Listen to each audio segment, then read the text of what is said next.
it's plural, many causes, but they are avoiding dealing with these causes so that these causes can be rectified. What people want is not revenge. What people want is pure and simple justice. That's all. I don't care what their color is, what our color is. We're all a part of this human family, like it or not. So that's my thought on these so-called leaders, these de facto misleaders. They're part and parcel. In very large measure, they are part and parcel of the problem. I noticed you also mentioned President Obama there, and I know you've been keeping tabs on him and his job performance. What do you think about his recent handling of not only this situation, but just how he's supposedly running things in general?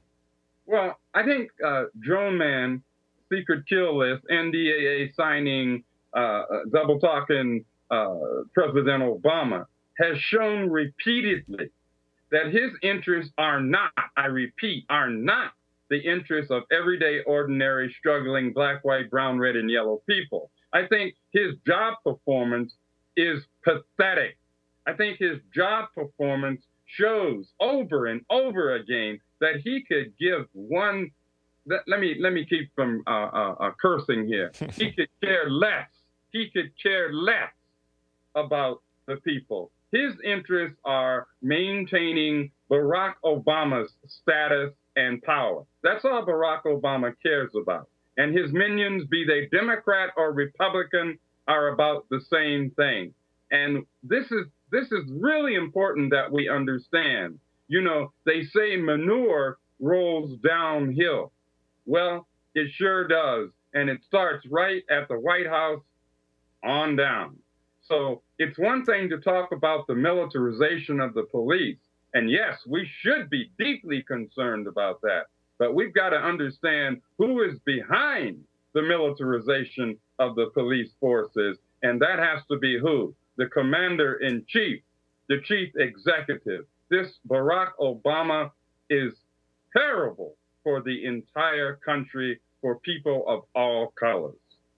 Now, talking about this could tie into the Ferguson, but just the larger issue at hand, the targeting of journalists and also activists. I know you're a prominent activist, have been for many years. So when you see these videos of peaceful people, whether it be Ferguson or any place else, you know, somebody who's obviously a cameraman walking around with his camera, even has his press badge, or you see a peaceful demonstrator activating their First Amendment. You know, they want to come out here and show their support. What do you think about this when these people are viciously attacked by these police state tactics?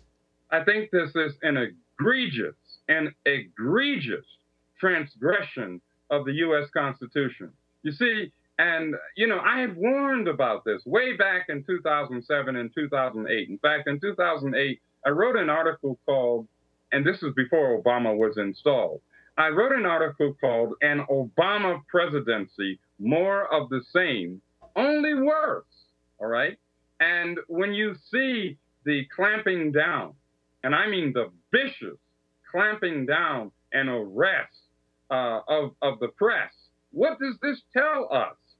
Don't our so-called leaders see this? Shouldn't they be outraged? Shouldn't they be saying, no, this is a violation of the constitutional and human rights of the press, and frankly, of the peaceful protesters as well?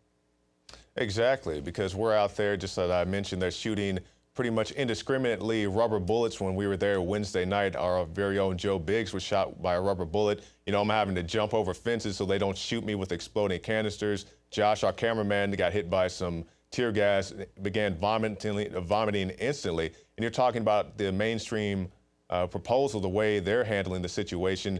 You know, when we were out there, I believe it was Saturday night, Sunday morning, when they enacted the curfew, you know, the original reports were that they weren't shooting tear gas at the protesters. That's definitely not the case. We were on the grounds, had 3 people out there. And then the first wave, Mr. Pinckney, they were shooting tear gas. And they originally said they were shooting this in response to a shooting that didn't happen until later. So they shoot out the tear gas, then a shooting happens, but they say this is the original reason why they shot the tear gas in the first place. But people were all too happy to regurgitate the talking points that they were told from the police department.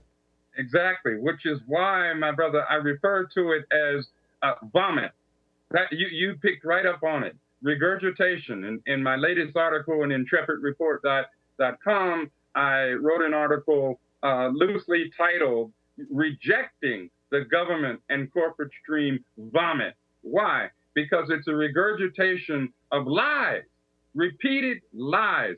Why would, in fact, the police or any other authority for that matter be firing tear gas? I mean, tear gas, people don't understand what tear gas, or for that matter, what a rubber bullet will do to a human's body. Tear gas has terrible effects that are long-lasting, dealing with one's ability to breathe, one's ability to see, one's ability to think clearly. This is physical and psychological terror being waged against the people and the press of the United States of America. This cannot be allowed. It cannot be continued. And I say this loud and clear to Democrats and Republicans and to Drone Man, Mr. President Obama, you know better. Shame on you.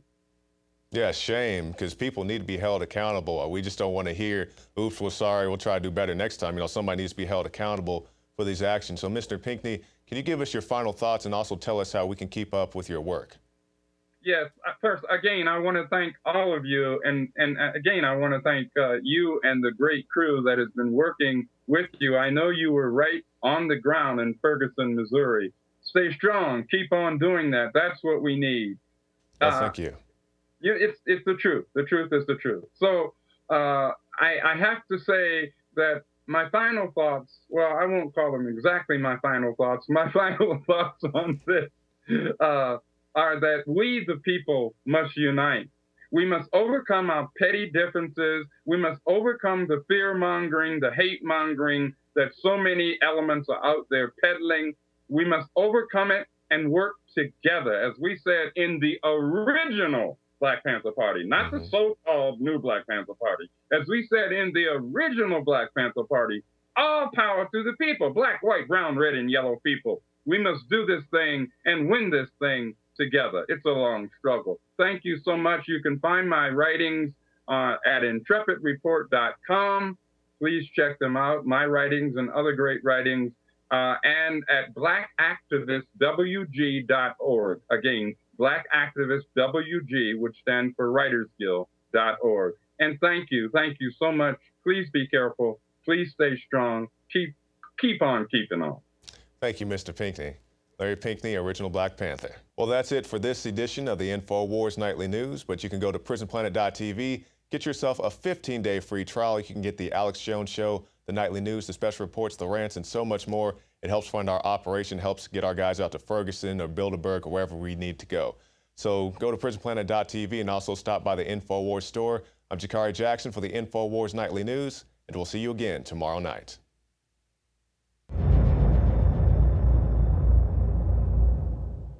Celebrate the spirit of freedom and liberty upon which our nation was founded at InfoWarsShop.com. Molon Lave is ancient Greek for come and take it. This popular design combines both classic Greek Spartan imagery with modern M16 assault rifles. Now available in women's tees and proudly made in the USA. And now you can protect yourself from corrupt cops with the InfoWars dash cam. It's your car's black box that records all that the driver sees and hears. And introducing the Block It Pocket. It renders your phone undetectable while protecting your private data and your health. Or take back your privacy and protect your personal information by getting your very own Detractor cell phone pouch. So get incredibly high-quality, freedom-based products and help fund the revolution at InfoWarsShop.com. You are watching the InfoWars Nightly News, which airs 7 p.m. Central at InfoWarsNews.com. Members can share their passcodes with up to 11 other people, and your support is helping us defend liberty worldwide.